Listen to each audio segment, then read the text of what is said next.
Hi guys, and welcome back to my channel. So you'll have to excuse my appearance. This is Saturday, November the 21st, and y'all know that I just had the cataract removal surgery on Monday. And then Tuesday I went for the follow-up, and then Wednesday, Thursday, and Friday I babysat my two grandchildren again. So I have not been able to rest at all. Now today I ran to the post office and picked up my Happy Mail. So thank you for all of my Happy Mail cards and my gifts. I will be doing a Happy Mail video one day this week. And then I went over to Savers and filmed that video today. So I really haven't recuperated from babysitting. Now on Fridays I do my daughter and my son-in-law's laundry and all of the kids' laundry for the week.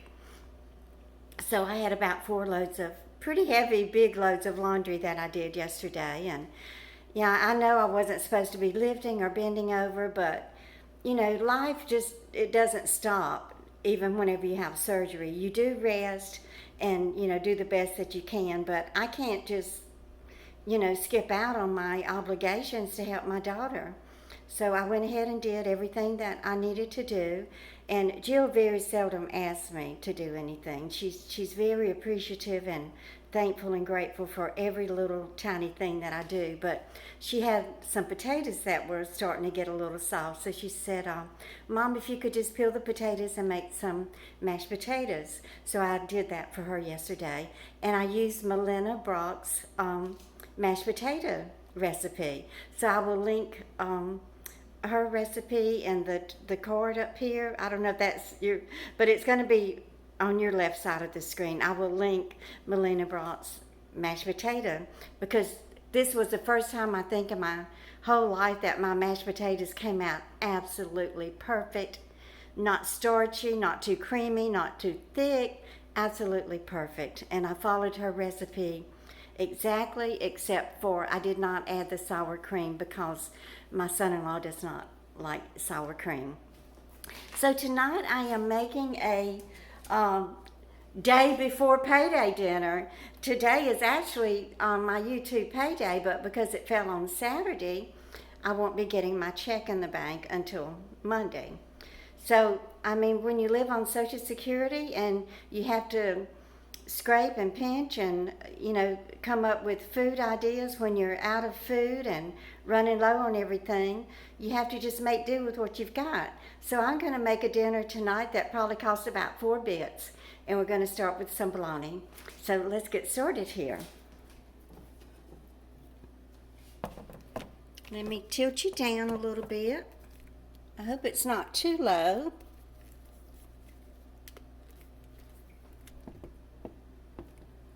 Y'all, I don't know if I need to wear my glasses or not. Oh, goodness. I can see out of one eye, but I can't see out of the other. I'll be so glad to get this other. Ooh, I think I got some smoke going on here. I'll be so glad to get this other cataract removed. Now, I bought the coconut oil from Dollar Tree for $1, and I love it. I mean, it's just as good as that jar that I've been paying $6 for at Stop and Shop. And then I have my Amish butter that Jill brought me back from their trip to Lancaster County. So let's get it back over here on the burner. So we're going to start with a bar S bologna that I got from Dollar Tree for $1. Y'all, I have substituted bologna for my bacon in the morning. I just can't afford bacon anymore. It's about $7 a pound. Even if I had the money and I could afford it, I still don't think I would pay $7 for a pound of bacon, as much as I love it. I mean, it would have to be, you know, a special occasion, but I used to eat bacon nearly every morning for breakfast, but I just, like I said, I've switched to bologna because you get probably what, I would say at least 12 slices in a 12-ounce package for $1. I mean, you can have a lot of breakfast for that amount of money. And what I did, I opened it and then I froze, I think I put 2 slices in each Ziploc bag and froze. frozen. And y'all buy you a big old beet. You know, a beet will go a long way. So I'm just going to slice up some of this beet. Now, J Hemp, don't fuss at me about going off my keto because I am doing my 1 meal a day today. So I'm allowed a little bit of carbs, right? And y'all, once you buy a beet, and you know, if you leave the peeling on it, it stays fresh in the refrigerator. I've had this beet a long time, probably 2 weeks, and it's still just like it was when I bought it. And I'm going to add a little tiny potato. Jill just had a lot of extra potatoes, so potatoes are not something that I purchased now that I'm on keto, but since she had extra and she gave me a few, I am going to eat them. So I don't know what's going on with Pelosi and Schumer and McConnell and all these politicians, but I'm not talking politics now. I'm just talking, when are we going to get our next stimulus check? You know, people are in dire straits. I know I hear from, you know, the prayer video I did the other day about my subscribers who are in trouble. That was just a little jalapeno that I had bought to put in. You know, people, we need the stimulus check.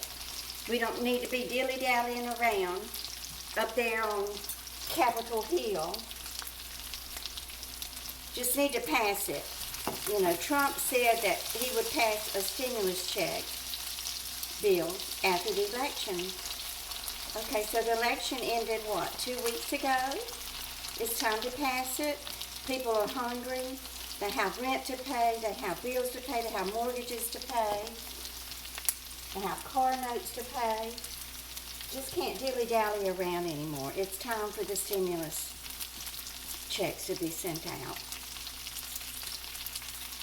You know, this is going to be a very bleak Christmas for a lot, probably millions of families. Now, there's a program here on Long Island called Farm to Families, where they give actually a big box of food. One of Jill's friends who has a big family to feed, her husband she's still working, but her husband has lost his job because of the pandemic. She's been going and getting the food from the Farm to Families, and it's a really nice box. She got a gallon of milk, a big container of sour cream, a big container of yogurt. I believe there was a loaf of bread in there. There was a bag of potatoes, a bag of Red Delicious apples. There was some chicken, a pack of chicken. Jill said it was already cooked. I don't know what that was, but it's all from farms in this New York area. And Trump, you know, has the program, and there's even a letter in the box with the White House symbol on it, and a letter from President Trump explaining what the program is. It's wonderful. There's cheese in there, pasta, rice, some canned items. But I would say, from what I saw of the pictures that Jill took of her friend's box, what I saw, it was a very nice selection of food and enough to feed a family of 4 for at least a week. So if I can Google and find out about it, I will leave information in the description about it, and then maybe y'all can Google and see if that program is available in your area. Because I know a lot of my subscribers are depending on food pantries right now. And y'all, you got to get some food in your house for Thanksgiving. You know, I know all of y'all want to cook you a nice Thanksgiving. Ooh, I almost threw my beet away. Then you put it in here with a jalapeno. I know y'all want to cook a nice Thanksgiving dinner for your family.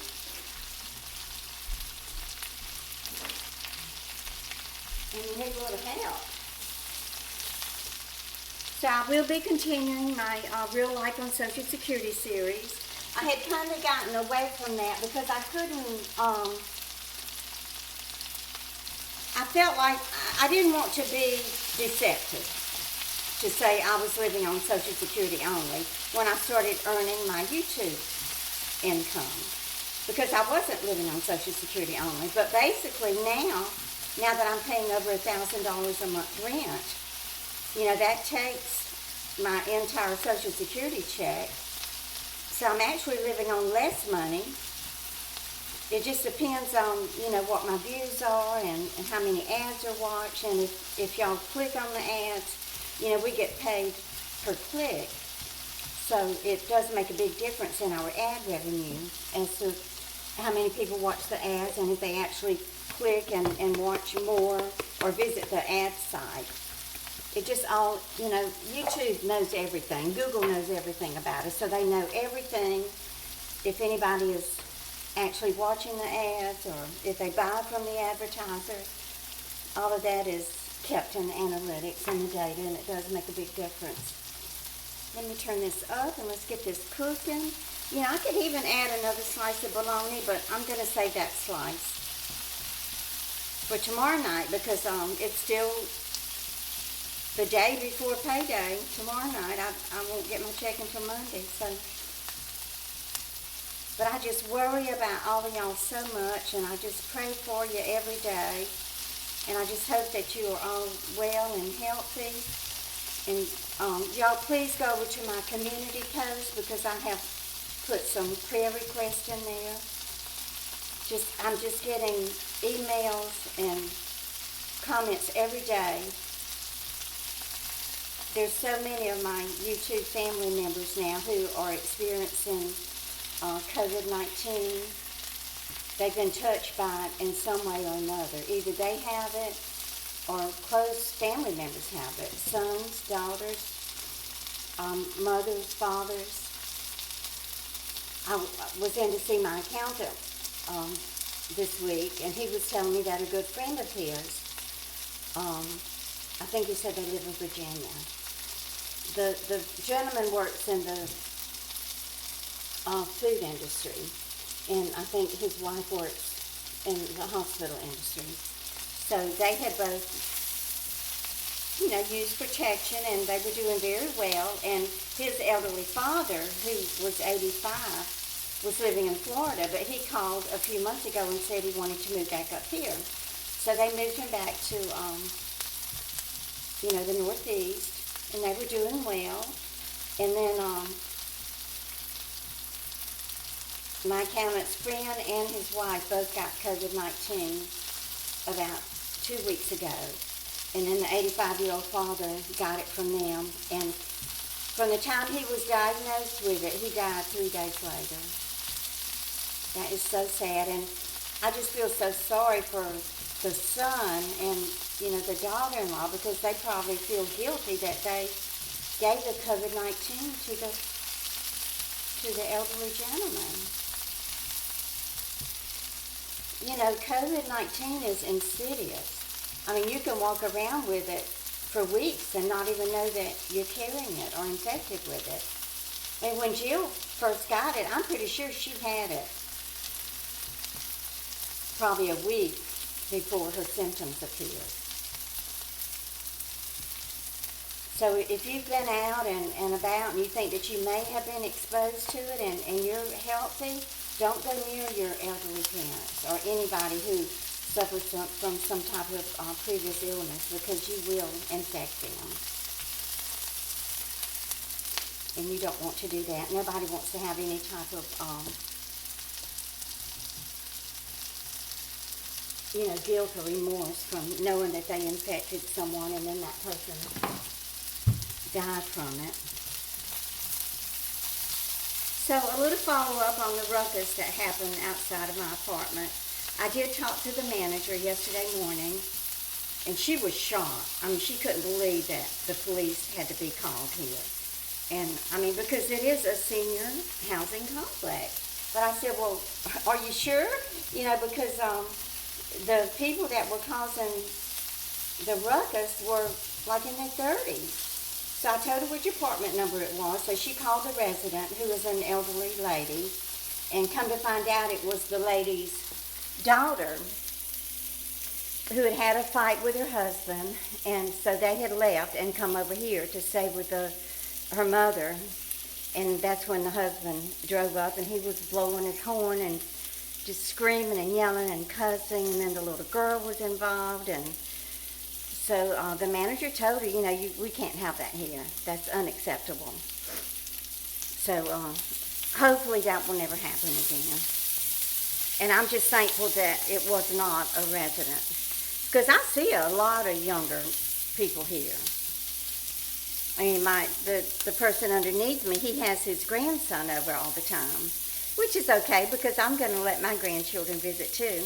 But they play video games together, and they get real loud and boisterous, and, they're just cutting up and having fun and playing their video games. So when the ruckus started, I actually thought that it was my neighbor downstairs and his grandson just having a great old time. But then I realized, no, this is going on for too long, and why is this car horn blowing and blowing? So that's when I looked out the window and realized, it was something more serious. And y'all told me in the comments that I had done the right thing. I felt, was I being an alarmist? Was it really necessary to call the police? And yes, it was. I know that I did do the right thing because those types of situations can escalate and get out of control very quickly, and it could end in someone getting hurt. So I think my dinner is ready. Let's take a look at it. Ooh, don't it look good, y'all? I love my food a little burnt, so that's why it's a little charred. So let me put it on my plate, and let's go ahead and take a bite of it. My beautiful pioneer woman china. I just love it so much. Y'all, I gotta make me a pitcher of Louisiana iced tea. When I got back from the post office this morning and Savers, I climbed in bed. I'm not really a nap person. I might lay down and rest and take a couple of Tylenol or something and close my eyes for a few minutes, but I'm not one to take a midday nap. So I just been in bed resting today and catching up on all of y'all's videos and all of y'all's comments and answering. And I just want to welcome all of my new subscribers here from Prepper Princess.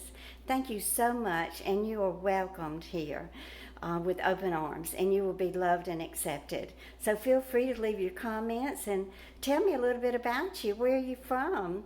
Tell me what type of videos you would like to see me make, and I will do that.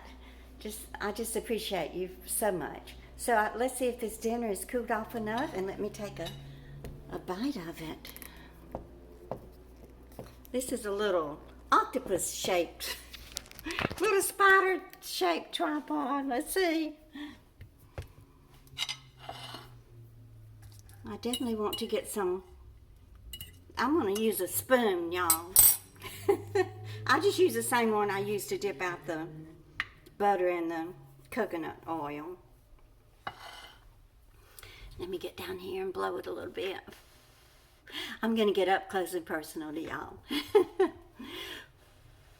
Y'all, Zeus is trying so hard to come to New York. He owns a fleet of 18-wheelers. And his brother is actually in charge of logistics for the candy company. And they haul other types of freight and things like that. So he was talking to his brother, well, maybe, if he has to make a freight delivery to New York, Zeus was saying maybe he could ride with him and sneak across the border and then not have to be quarantined while he's here. But we're not going to disobey any rules, so that's not going to work, Zeus. But I'm dying to see you. I miss you so much. Y'all, I just wonder what is he going to look like now that I can see. He told me he's probably going to look a lot older. I said, oh, no, you're going to look even more handsome. Y'all, he is so good looking. He's got like this 3-day-old beard, that he wears, and he's got big blue eyes. Oh, he is just drop dead gorgeous. Okay, let me taste it.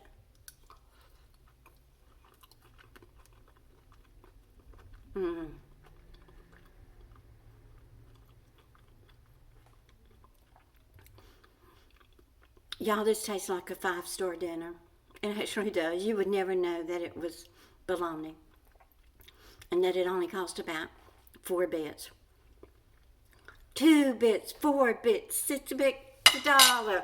All for the Panthers. Stand up and holler. Yay! That was one of our cheers. So thank you for being here tonight. Y'all, please give me a thumbs up. And if you're new here, just hit that subscribe button. And I do have a 24,000 subscribers now. And in the Savers video, I left the name up there of my new subscriber, which has slipped to my mind right now. Brenda Embry, I think.